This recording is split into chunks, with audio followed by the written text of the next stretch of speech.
episode for GC News. Mema Ovibia Kwaba. Hadia latest and hot news enkwa enamide bramo. Anuti so nyan subscribe to channel idea bomodia say obe subscribe. Dobeyan say we click the subscribe button. Na wabeli notification. We ansa video fufuro bia be upload bia when the first person wants ebeka esa video. Afi uwiana wa like video, give us a thumbs up. Na fi share ma or fufuro so da when you be here na we hu ensemo ekoso ewo Ghana be mo hanom. Afi yembura ye ensemo abeto ye pono so. Yenti eye sa report ya ababetuja yenti. Ye be dikra ni ye ni bi. Bibi a na de share Russian Ukraine war. Papa you share Ghana for anim at the 25 billion. Wa good bank na se di Ghana sikenya. Na mesi Ghana ye de papa dia ko be ye ne sana. Said the MPP for buafu Gabby. Onim no ko yi ni ti wo ba bia ono ngasa so so wajai active politics. Internal politics also wajai. To me international politics na minim se oni Donald Trump na kwa ye US dia na. Na ultimate na Ghana ha. MPP yesi ne mpnafo ne wo fa asefo. No mugu yi Kenya ya de omo to le so ani etuom. The year can say eku ya yati. Gabby driver. Enin komodiem so nje ko fodua no mo. That is bar echi hwa. Yet that is bar. Gabby driver say Gabby. Sika oni a good deep freezer. Say 250 liters di nim no. Good say fi ho no. Now after 7 years boy refi ho. So where the allegation? Oh, me na meka. Ya ko resika no. Me say the driver ne sika gu sa dem ho no. E wo deep freezer. O kan ya kan say deep freezer ne ye ash. 250 liters. The sika no gumbebre. Na mbuza se na Gabby oyi costo adwuma na. Cause me den ko bi okuta deep freezer be 10. Ge costo adwuma. Costo no se den ka chicken. Say chicken time nke wo mu dia. Metiasi. Bosi ohun se costo bi e be fi ho. Ohun ka ni bi da. Gabby so ohun no temapose ha bo so wo clear container nkoko wo mu. Tono de enigidie mu no eye sika kwa ni aprinti gum. Na Ghana sika school feeding ye ntuaye. Ghana nkwala te se ohun de ye diane ne kwa na ye mahyew. Na papa wanyi adu se ye ncha wo ba bewu. Na otimi di sa boni wei tu gidi se nyankopon chese ba bi wofofo wo ho ye hell kra na me gidi se hell no nka enye se de ne ko ninkrofo aga bia kum because of sasika wi say bia lesika efine senti or the shock wu sana o person banking issue wi ninkrofo mo di 70 years omo asom omo man ye di kakra kosie ne anya biadi Ofori Atta ni Gabby se debi. Mudi o how ni atenti ye be ku Ghana fo dia. MPP for kan de o mbeke bia. Sango fo tu se debi. Nti o fi se go fo yi a o mawi. Akoche di o mo afiri mu yi. O mabusuafo o mo bo mpaya dan no mbebo. Me de o mo start o madwuma nentem. E ka me nko akra dia. Ma ye ntwen ma 70 ne mba. Eni menimu ya. Sika na egu deep freezer munum ho no. Ghana fo mbonra honko yi sika no. Ni emfemra, ni emfemma oral. Se no de ye nim. No de ye nim se waka na ate. Ko fodua na mewo. Se kwa wo ko fodua no mfa woni nko hu ye. Oh, no ono ane driver na aka. Ye pese me ko hu ya se nka mabai na nka so ate. Ti me mese meko. Me pese ye betente me. Me yanyam nyamba. Me mbese me de mani ba ko hu ade a temptation be benti. Ye ma ko fi kwa search warrant. Yanko, ye ma search warrant. Na se we ya ye ke se ya mpakra obetu ne hofo. Obedu ona hwe. Yes the freezer na doso. Se di obetimi an clear the freezer wo fie ho nyia ne de. Obeyi bi entimi nye ni nyia. Eh na wa hu the freezer 250 liter de nso mini aba wo se de na. When your students ye ni bi. Where your cold store? Hey, now obetimi an clear we da bi ontimi. Obekla ko obejabi. Obejabi. Ayo. Enti de ye kan akosi ne se. MPP for omunye introspection and de kan. Omun krofo ni omunni a omo aboga na kro no. Mo ntwen ma yen mba ese e behwehwe. So omo pe party ni ye no mu tie ye ya. omu introspection no munyi sankrofo ne mra ne yaji sika na nkrofo na ntimi ansan bam amma se omu de behye party ni masan age party no ko se ne ye ka sei MPP nkrofo omu wo Ashanti region ko he de wuntumi waye mmobo wuntumi aye mmobo na a whole political party to say MPP moko yi akwa we na mo de na koye chairman regional chairman Akufo Addo abreso ade we nkenti means na media mercy after 8 no akwa ba akwo wo ho okofo video oyo post ni ni nickname omo de man ni arrested uboni di obi anim no sa police ni we make our national TV so no we cause ye ya ba ho oh na sa de railway for time na ni MPP for to try railway line no no the police car me see me di na chi obi na eka me ni kojo dan kwa yes a video no nti me video no grada so me phone so ye di na chi onu na no bom ho ban police ni obo akonfo ho ban na me see on the voting day me nya hint say yes ni police car no no mo de ballot stuffing no ballot boxes ni go ni kem ye jana sa ye de we are law abiding people ye be friend no ni abusa no one or two questions na questions ni mu wanyi anu here he will arrest himself. He would arrest himself. I didn't say all no. Ye de ye I recover on mine no. Ye near ma akodi ne pedu okwan bonese say ye fan sete bia personal vendetta and say o se onu ankasa be chine ho ankasa e babu o mi nkasa ye kobo no se onu ankasa be chine ho cause me won video oni MPP for ko twa railway line no o ko electoral commission original officer na sa railway line ye twa ni nya baby a KFC wo no and someone report ma oral committee no na omuntu ho me say ye the video ne che no no ankasa be report no ho okay that's fine that over 40 companies Akufo Addo man tax waivers me personally aware say yes tax waivers no mo mawi a Gabby otchere darko from wechi the tax waiver ni say na unya ya unia o mpehwe de a they move 40% bra no motia yes companies ni bi are ready said they are ready to speak intiane ye eji omo on omo nko kan wonu mu nsem okay ni ye mo amu na afa nso de ships do omo koto ye no we are where omo koto ships sa ships no mo use $300 million e de koto ye no ships na bande mu 3 ships aya koto ne brand new no minim say experiment pentima minto ni bi dia cause me nyante say yes ye say Tróuble 2 na 2 no na ba kunyu inti anu ni nya na si ahwehwem sa ships no ye njama ne nko eye Ghana fo sika ba bia ye du sesia no said the MPP for mojan ma akokra money no wo ho no as si ache se boni din gra na Eastern region obi abu afu why ye on mine no minji ni say oh I believe say it would get anya John Mahama ne ba ya ke bedu baby o man no wo ye panyin na ye politician ni hia okra na ye be che oni abu akun oh na wo ye de gofo yi ya politicians are full amafo ebu afu people were missing MPP for spoke against their own party for the first time. Yeah.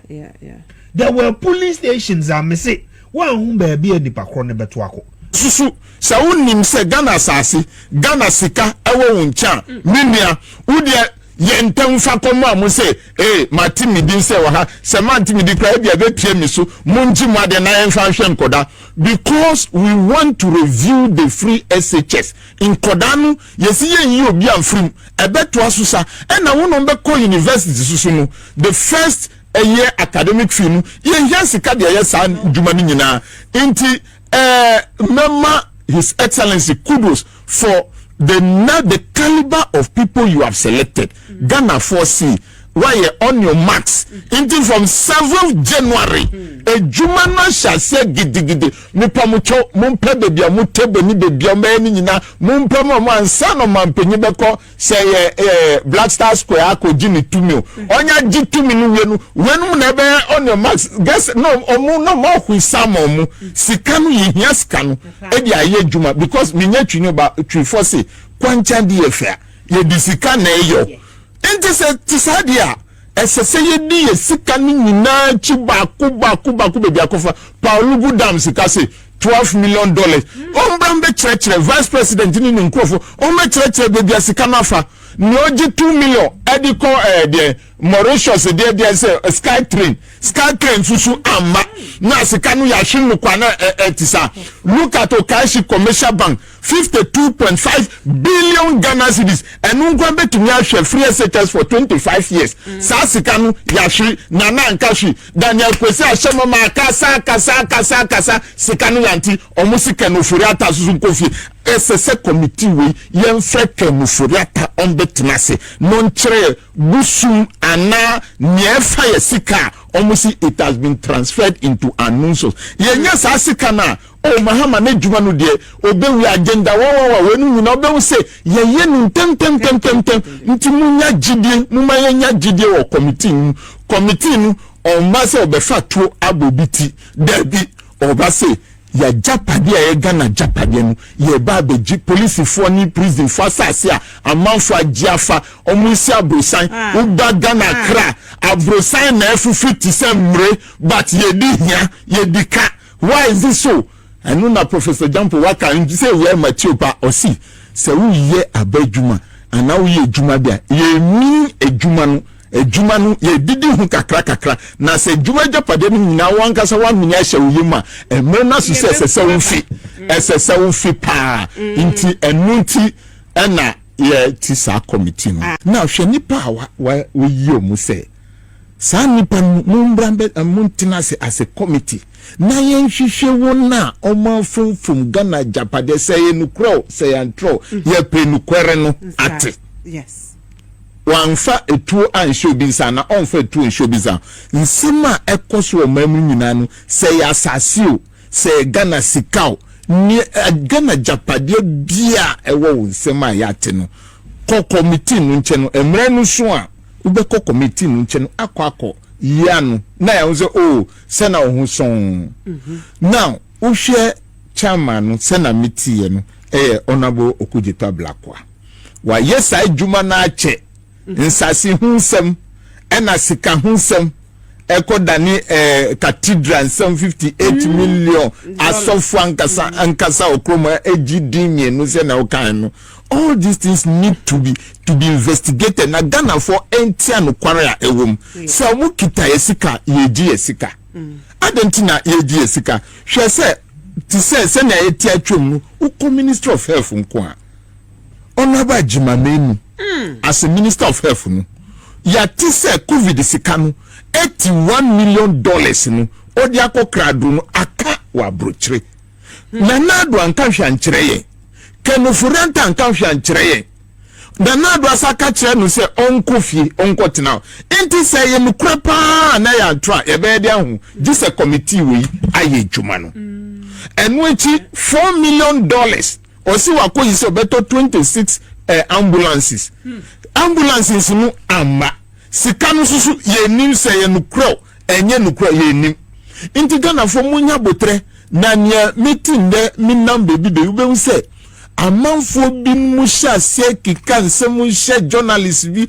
utie se na journalist we dey hwensi na first no hwansi na we no ye persecution na de Professor Jampo michao Professor Jampo ndami ba ha no mitio usi persecution se no na di Ghana sika bebre ma ye di ahwe nkodo mo free SHS no de eye onu wa mo free SHS na mi so mi faso pa se persecution no ba ma ya nya ye sika ama ye di aye djuma ma Ghana that one there is no problem about it and obi no say se na Okudjeto Blakwa ni kusi Boakye anya asem and obi so mi ya no say Okudjeto Blakwa ni kusi Boakye asem no eye busi asem na ye Ghana asem say ye Ghana asem de ye hwehwe ye pesanya ma no we want to know and it is high time say asofo trofo ni bia ko jail na ye hu se ukita Bible a esese ukanya ya twagu Bible no don't go and be swearing na adada Ghana forsa asofo binu adada Ghana forsa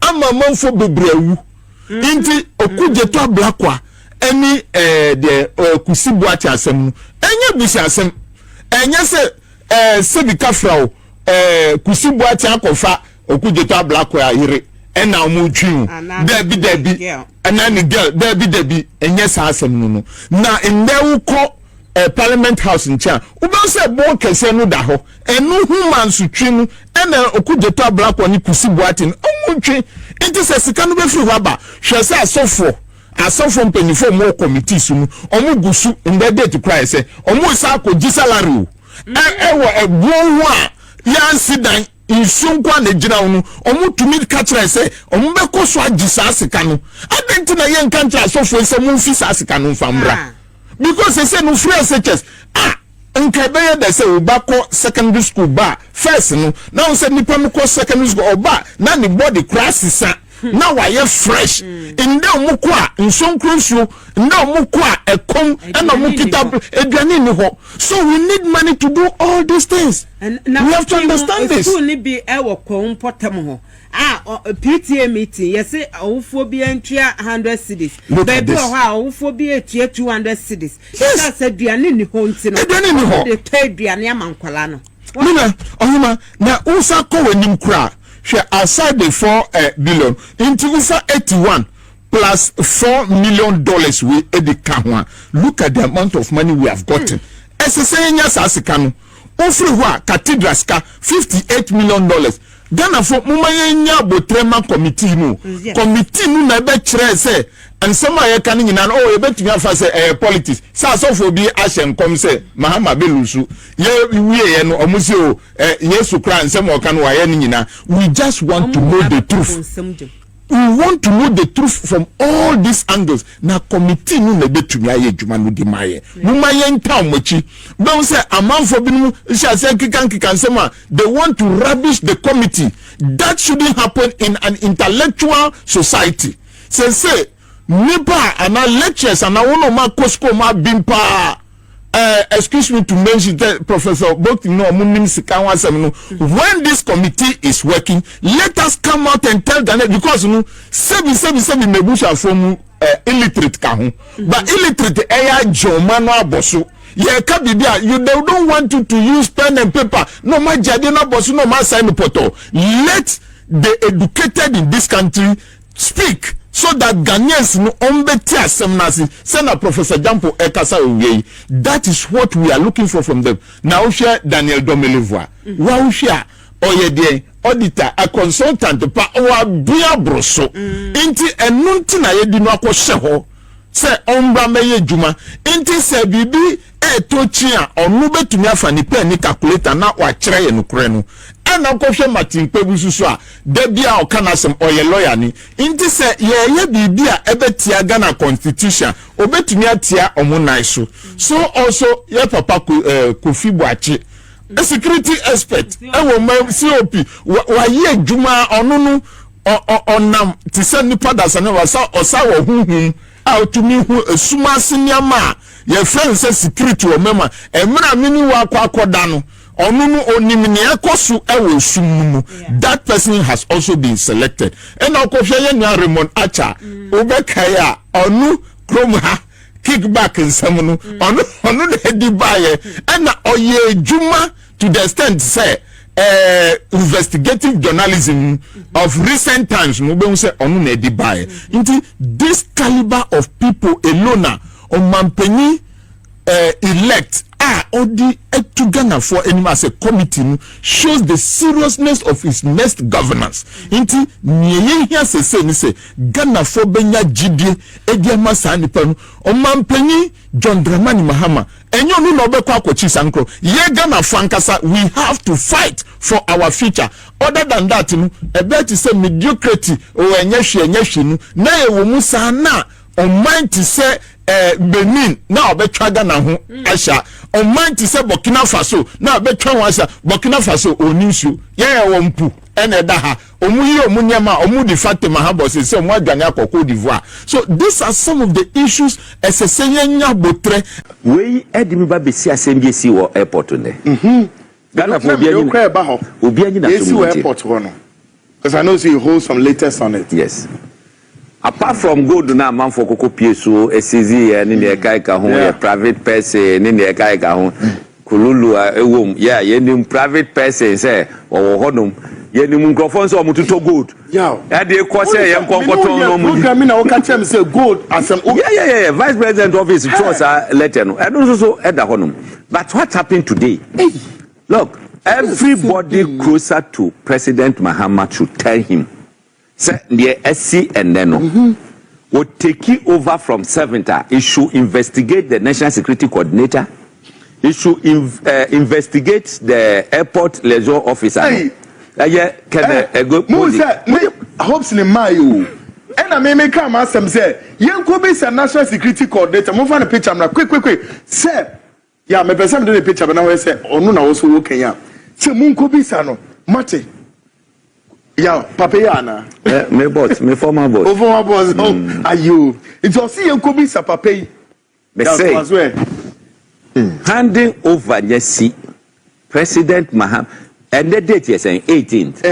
Muntro and the date into who? And the 18th. Okay. What happened at the airport today should be investigated.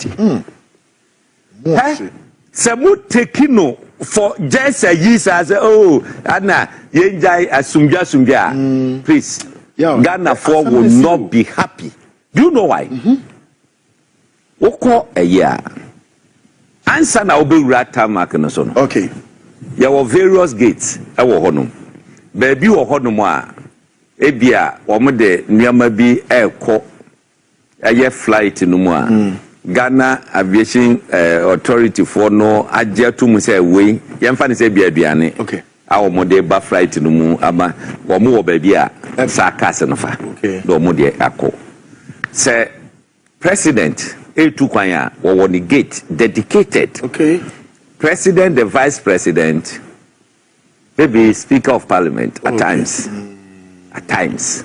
And now foreign dignitaries, presidents, diplomatic. Yes.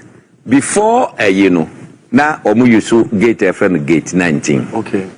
And no the old airport nation is the old VIP gate 19. But ni yes and ya call terminal 2 departures now we do first roundabout now what they call terminal 3 now. That's right. Oko straight that roundabout now they will be back and so what turn it to departures no we try roundabout now but a black gate be one straight. That is gate 19. I see. Is there a presidential gate? It is a president who be eba necessary man that VIP treatment now. I don't know order from that or mutimi bie ema nipa no eba. Now the security liaison officer friend can Ebogezi and let me mention his name. Ebogezi. Yes. I'm a private person, a Nigerian national. Odona airport COVID-19 or mode honi na share ninsa. Is it frontiers? Or no? I don't want to share this. Now, what must nipa no access to gate 19? A presidential gate. Oh, so this is the latest of this story. Nipa no nya diplomat. One government official. One private person. And you have given him gate 19. I will use to all the time. Nipa no. Tamana mi yaduma honum. No or you su honum or private flight or private jet. Me time while you su gate 19 what that. Yeah, your friend is saying. What there, beba? Okay. Yeah, me remember a natural. Hey. Oba no more money you su VIP. That's right. Before I said me call honum no you su. Bibi ebi honum awo honum o mo dru honum na na afro say oh ye too kwan. So as one me stop wo mo me se wo mo fa obi o mo nkonko yusu je one particular yi bi o mo ja me pam wo mo ti say yi no hey daddy pam wo mo ana mo ko ye nti o mo wo mu a ana mo ko hu obi wo fikasi mu wo there for purposes of a nti no me mo ni pan bi that's right ana di pan frame na me ko ye no say oh nkofo yi say nti no ye ma VIP ho no ye mo kwa na ana me say I will not allow ni pano kwa Charlie, Myanmar or they kono the bags and not take it to her. Mr. Manonko, and was remy. Adam is okay.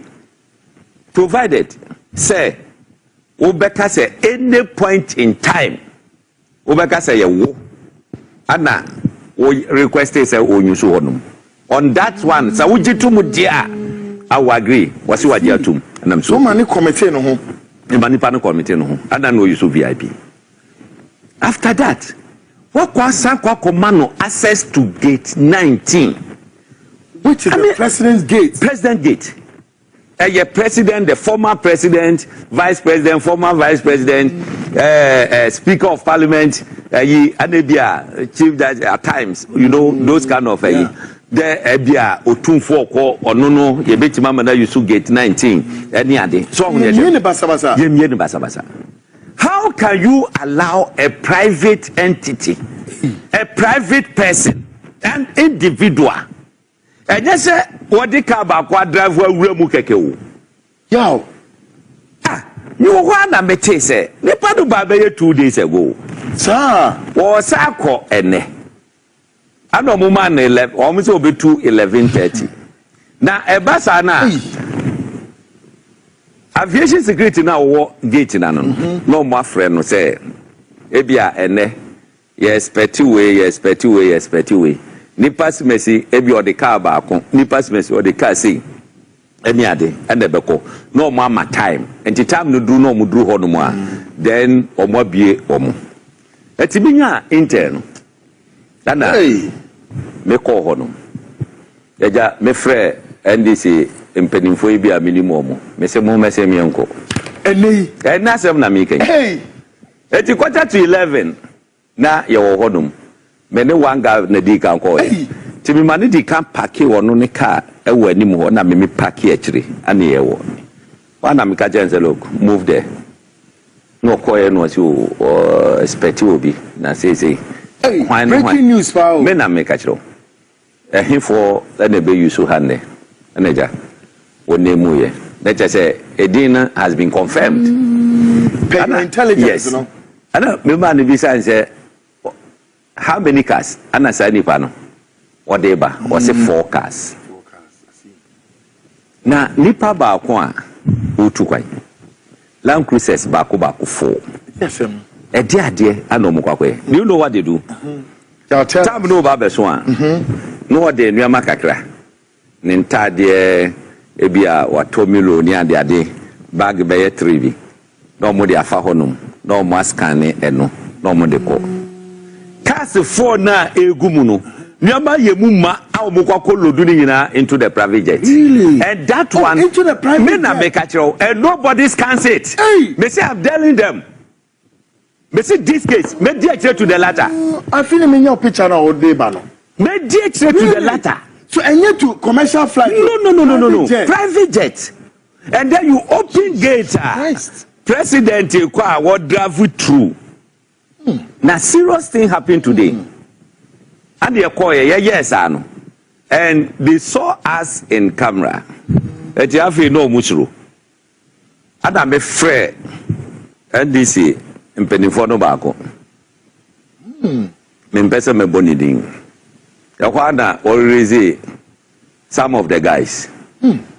Hey, and you Omudru who said member money. Oh, Rakanyango bon.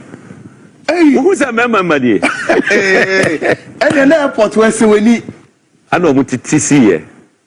Tijuana police will be a walk to us. And I'm saying, they are here peacefully, based on an intel. Wow. Allow them. Giddy beer easy. But so person giddy cidia. One casa now because of giddy. We have freedom of assembly, freedom of movement, all those kind of things. Hey, I say we take you over airport. Many of Mokasai, I know more, Etiasi, no Mokoi. And I'm going to say, anything, one of these, member, you know, talk to them. And they are, me, a man for Timachi, as I said, me call Pefi, Namiko Shea. Sa, yeah, or Hodomono. Na omwakwa kobie the Jubilee Lounge na ehọ na president etukwa ya wotena ehọ no mu no ofa no na omwakwa kobie ho e dey mad this individual No de ne case for ni nyina wuram akwa for lodu na yi no private jet. Eti agira ho no na ye kasa no. Na flight na 2 na eko. You kidding me? Me say this day 18 December 2024 must be investigated after 7 January. Hey. How can you do that? Yeah. It must be investigated. Private person. One year minister. Minister kwa wakwa dealer mu. Oko. Minister kwa wakwa say private individual, non-Ghanaian. Onye Ghanaian so. Onye Ghanaian. So who gave him this access? They say the security liaison officer, Kennedy Agyapong, and then the national security coordinator should be questioned. Do you know what happened? Any that penny perby afreme. Ekripa se mu bedro. Incoming government penny perba akufreme. Oh, whoopsie. Sisiana Minya call from the national security. Say. Na we dey osreme. Afina yebe hand over near there. And I'm say. Sado mugajo omubwa. Omubwa. Yes, no kre. Sa guys wo ho. Based on intel. Yeah, monitor. Ubianko bebianko kanchi obi say free hati. And I say sorry hati. Ubianye bibisa. Na intel na yenya no. They are opening the presidential gate for an individual, a non-Ghanaian. What the cars, Land Cruisers baku 4 and the what is inside the car? And nothing I'm going for. Was it Asante Bediatuo? Yes. Was it then I'm calling them back? No, you deceive you know. Such them now what they make us out not frightened no kamu. Jesus Christ. Your airspace. I've got this now. What kamuko? What 3,000 above sea? How can we do this? Now, Meno Kogu, what we say me free national security. Yeah. What is a Macau Mazamda? David. A pass a piano secretary. Me take oath. That oath now me take I don't want to break it. But if they tell me, I will break it. Hey, Hopeson. Me say, if they dare me, I will break it. In some food say no, and say yes so. We are building a nation.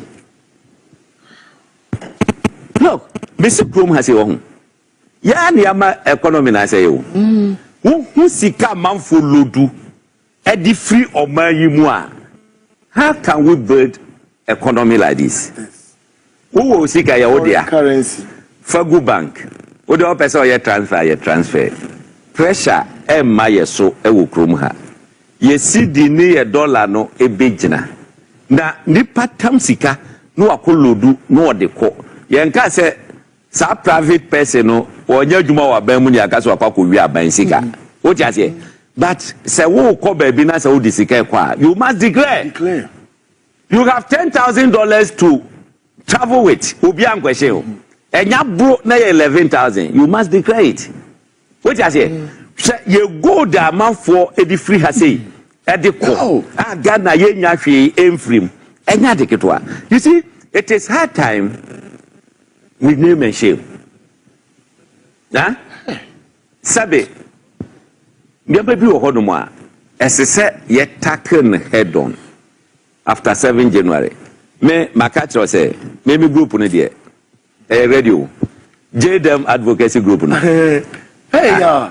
Me she them sinato. Ye de ba say na okuje to committee wo ho. That's right. Wo de de no. Kofi Boakye mo ne Martin Kwebu ne Raymond Acha ne de guy ga ho. Samuel we na say omuhwe. What you say? E say omuhwe Samuel we na because look. Omukam. Mumbi say Kennedy. How did you get there? How did he get there? MPP winning 2016. Ya nya handing over. Ana Captain Koda edin kokoshe ho. We'll take you over. Near handing over. We'll take you over. I don't know what now. And I will come. Now me no gra kama pake me nua makokra de dada. Hey, Sammy na kama pake me nua makokra de dada. Look, Ghana for akasa. What more the power ama NDC for? They are waiting to just govern the country. A process. A process. Na se betima trance. Ama nua be say akoso o man yimu a. Etina meti TV so amekasa. I am not afraid. The thing happened today. Today. Na ya dra gate 19 bo ho ban no. Ne de na akofa Jubilee. President Akufo Addo must tackle this issue before. So believe me. Serious, Papa. That gate belongs to former President Mahama, former President Kufo Addo use gate no. I don't hear the sitting president. All others who use gate 19. And the president will tell Kunya so bad. Except to say President Bifia Brutraba near Geno, yetimi de no fa ho.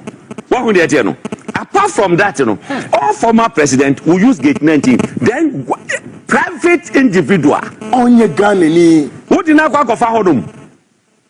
Hey, no, hey, this is quite serious though. No, and just as someone is very, very, very serious. The person is also not a Ghanaian. And I'm quite baffled. Are you serious? Yeah. Then you pick a phone and call. Anna, you can't say, we are fighting for this country. What you want now, Krono Samne, Nyama? Who expose you people? Who expose you people? I am saying it. But say, today. Look, you can temper with the CCTV cameras. But the date, you cannot erase the date. And between times... You cannot erase the date. It's true the flight took off. We were there. We did not see him passing through the VIP. We did not see him passing through the gate 19. How did he get there? Your private terminal, no. I'm saying, no more question. Honorable Okunyatu Abragwa, Nathan Kofi Boakye. Operations na moya na esa mudi we no ka ho. I tell you. Esa mudi ka ho. How can this happen? Ya drum pempen so bi. Ese se government ni bia ehu no ho se wono ebrede oman no e dia amano ho. What you say? E dia amano ho. How do you build it?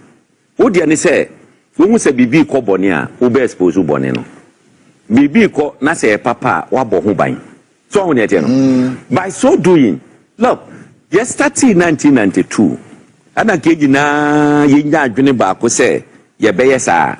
So me nke akoye ni mo. Papa o. Ke akoye ni papa. Citizens' rights, observing what is wrong, that's right. Report it. Let's all, hold Ghana as our own for the protection of ourselves, future and unborn. Guys, wamutimi eko chance on the gold na eko omuma money a ding. I go to Nukoko Pie or Central Police Station. Me bomb abaso, kudos to you. Maya dear. Wama ede wamuba hoso maya dear Nyankupo Ishramu. Much SMO or Mino Hondo. Nyankupo Ishramu bebre. Yankoswa ni enye. Good. Look. Any information you get, your member pa, let us have it. Who want this penny be out to make a channel? Exactly. Say Sadie Ewaha. Make sure. Say Adina Ode Manusono, a papa. Exactly. Credible. Me information I am Minyano. A conk. What are they? Or more munam form. Or more munamuvium. Or more munamas. Or munina river. Hey, Ghana, or munina river. And you have conk. What are they? Yeah. Obi always say yes. We Juma or Shajuma Wimu. What they are back conk. Eti ye metna se e moye trim en fankasa. Last other maker you say I read letters to the people. Sa God who said some of the free zones in the other day. Young Moye team and Fankasa. John, you know, Eddie, media, near Meccan and say Ghana for Muma Yenina Yen city up. They making sure that we are burden a nation yepe. Na sa nation ye burden. What can Mrs. Omeka? What you are Omuntiminye, Omuntimanya account. Omuye na se muye da account me. So eti let us all wish that's right good for the incoming government at least for the first year. Yeah. No muntimi and take it off. Yo, for winning and somewhere about beto yep no so because so we can subscribe to channel idea Bomodia say obe subscribe and say had latest and hot news and Kwana mede bremo. I feel we are now like video no give us a thumbs up na fi share ma Ofori so na when you be here now who and somewhere ekoso ewo Ghana memo hanom. So betimi otchere wadwen afaye and somewhere nyina ho ewo comment box no mu. Mo beti minkabium in my next video. Thanks for watching. Like and share the video. You can also drop your comment. Please don't forget to subscribe. Click on the bell to turn on the notification.